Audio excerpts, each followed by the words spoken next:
2025년 9월 4일 새벽기도 오신 여러분을 주님의 이름으로 축복하고 환영합니다. 오늘 우리에게 주신 하나님의 말씀은 데살로니가 전서 4장 1절부터 12절까지의 말씀입니다. 데살로니가 전서 4장 1절부터 12절까지의 말씀인데요. 대표적으로 1절 말씀만 보도록 하겠습니다. 1절입니다. 그러므로 형제들아 우리가 끝으로 주 예수 안에서 너희에게 구하고 권면하노니 너희가 마땅히 어떻게 행하며 하나님을 기쁘시게 할 수 있는지를 우리에게 배웠으니 곧 너희가 행하는 바라 더욱 많이 힘쓰라. 아멘. 데살로니가는 복음이 들어간 경로와 자신의 섬김에 대해서 1장부터 3장까지 말씀을 했습니다. 그리고 또한 바울은 4장부터 시작해서 5장까지 기독교 윤리에 대해서 권면하고 있는데 오늘 그 시작인 4장의 말씀입니다. 그러므로 형제들아 라는 말씀을 통해 기독교의 윤리와 다른 종교의 윤리가 어떻게 적용되는지 함께 살펴보면 좋겠습니다. 우리가 확실하게 아는 것은 기독교의 윤리 그리고 또한 다른 여러 종교의 윤리가 다르다는 사실입니다. 그 중심에는 복음이 있습니다. 우리는 복음을 선물로 받았습니다. 그런데 참 안타깝게도 그 복음을 우리가 상실해 버렸기 때문에 이 세상에서 기독교 윤리가 잘 나타나지 않고 있습니다. 오늘 본문은 아주 중요한 성도의 윤리적인 교훈을 말씀하고 있는데 그 핵심은 거룩에 있습니다. 거룩이라는 말이 3절, 4절, 7절에 반복해서 나옵니다. 3절에 보면 너희의 거룩함이라 4절에 각각 거룩함과 7절에 거룩하게 하심이니 라는 말씀을 통해 성도의 지켜야 될 것, 즉 성도라는 뜻의 이름, 거룩한 사람들의 무리, 너희가 거룩해야 된다라는 것을 말씀하고 계시는 겁니다. 그것을 어떻게 살아가야 되는가? 첫 번째로는 음란을 버리고 두 번째로는 형제를 사랑하며 세 번째로는 단정하게 행하라 라는 말씀으로 요약해서 말씀을 나눌 수 있습니다. 1절을 보면 이 모든 것의 기본이 되는 말씀이 있는데 그것은 바로 하나님을 기쁘시게 하기 위함입니다. 우리가 어떻게 살아가야 하는 것이 기본이 되어야 되는 것은 이것이 우리 인생 가운데 매우 중요한 위치를 차지하고 있기 때문에 그렇습니다. 우리가 신앙생활을 할 때 때로는 우리 마음 가운데 이러한 오해가 있을 때가 있습니다. 혹시 내가 이것을 하지 않으면 하나님께서 나를 혼내실까? 하나님이 나를 큰 형벌을 받게 하시는 것은 아닌가? 이렇게 두려움으로 이것을 하는 것은 사실 하나님이 기뻐하시는 모습은 아닙니다. 복음은 내가 이렇게 살아가야겠다라고 외치는 삶이 아니라 그리스도의 복음을 알고 그 복음을 깨닫고 그리고 감격하여 나타나는 자연스러운 반응입니다. 즉 하나님을 사랑하고 그분이 기뻐하시는 삶을 살기를 소망하는 자가 사실 무엇을 구하겠습니까? 당연히 하나님이 기뻐하시기를, 하나님이 즐거워하시기를 당연히 구할 겁니다.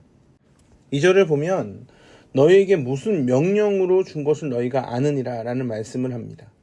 바울은 그저 복음을 전하고 이제 알아서 살아 라고 아는 것이 아니라 그 복음을 살아내야 하는 그 윤리 도덕도 전해 주었음을 의미하고 있습니다. 그리고 또한 너무 감사한 것은 이미 데살로니가 교인이 그것을 행하고 있었습니다. 그럼 그 시작이 무엇일까? 이것이 너무 중요합니다. 그 시작은 오직 주 예수 그리스도입니다. 예수 안에서 하나님은 우리를 참 사랑하고 계십니다.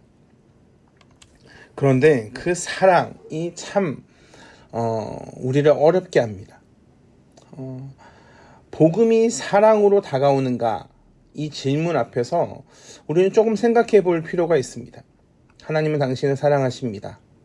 하나님은 당신을 축복하십니다. 물론 맞습니다. 하나님은 하나님의 백성들을 사랑하고 또한 하나님의 백성들이 돌아오기를 그 무엇보다도 원하십니다. 그리고 그 복음을 위해서 예수 그리스도를 우리에게 주시지 않으셨습니까? 그런데 이 복음이 우리에게 다가올 때 어떻게 다가옵니까? 그냥 사랑, 그냥 좋음 이렇게 다가옵니까? 하나님의 말씀을 깨닫게 될 때 우리가 어떻게 됩니까? 우리의 죄된 본성을 깨닫게 됩니다. 그리고 그 죄된 본성을 알아서 눈물을 멈출 수가 없습니다. 하나님, 이렇게 더러운 죄인이군요. 그러니까 10계명에서 보면 제1계명이 너는 나 이외에 다른 신들을 내게 두지 말라라고 말씀하시고, 두 번째도 이와 연관되어서 너를 위하여 새긴 우상을 만들지 말라고 말씀하셨습니다.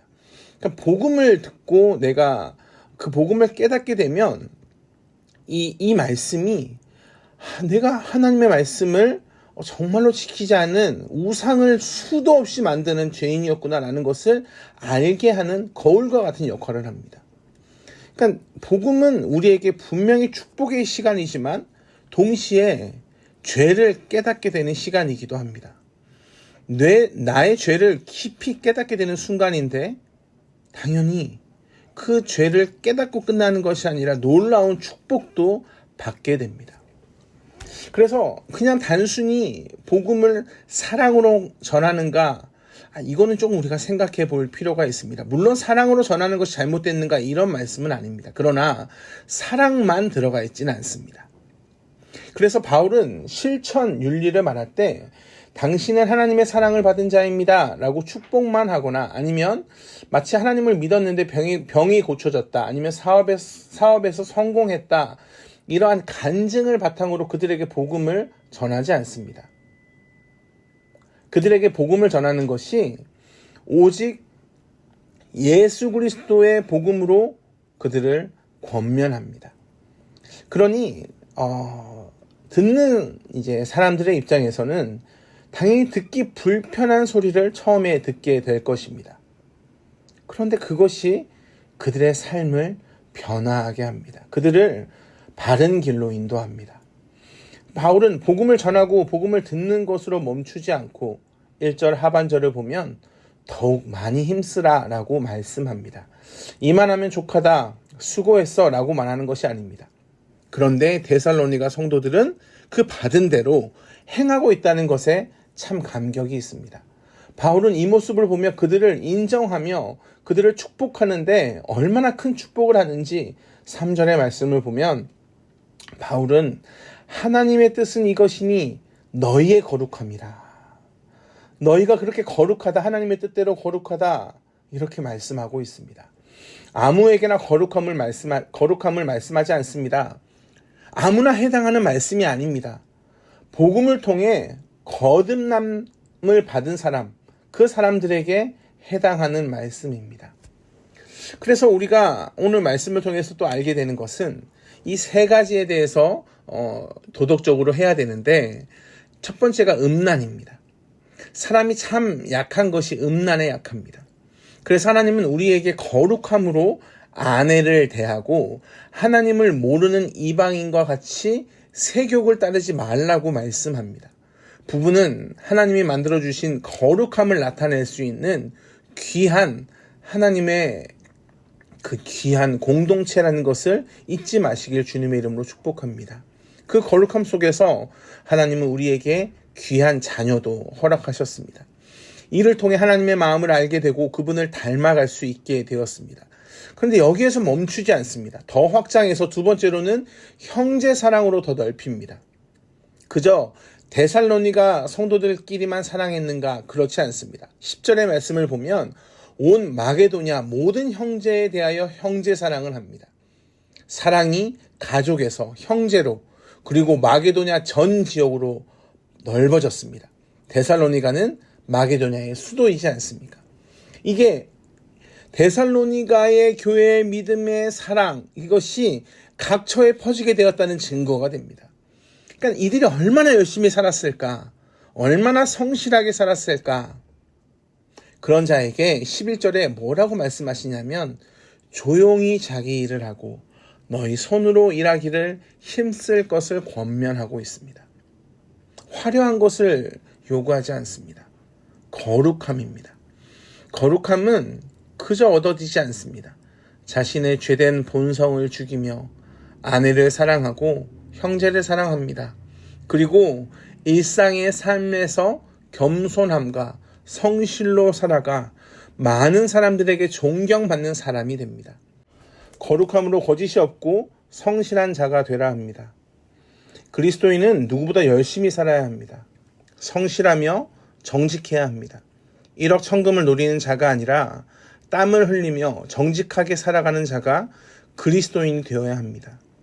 사랑하는 성도 여러분, 어찌 보면 너무 당연한 말씀을 오늘 하나님이 우리에게 주십니다.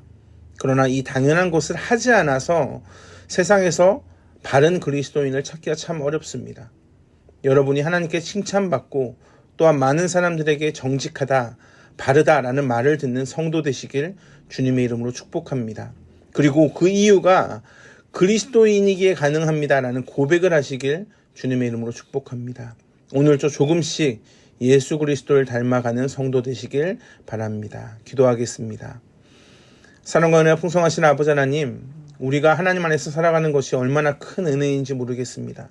그 은혜를 그저 얻지 않았습니다. 귀하게 얻었습니다.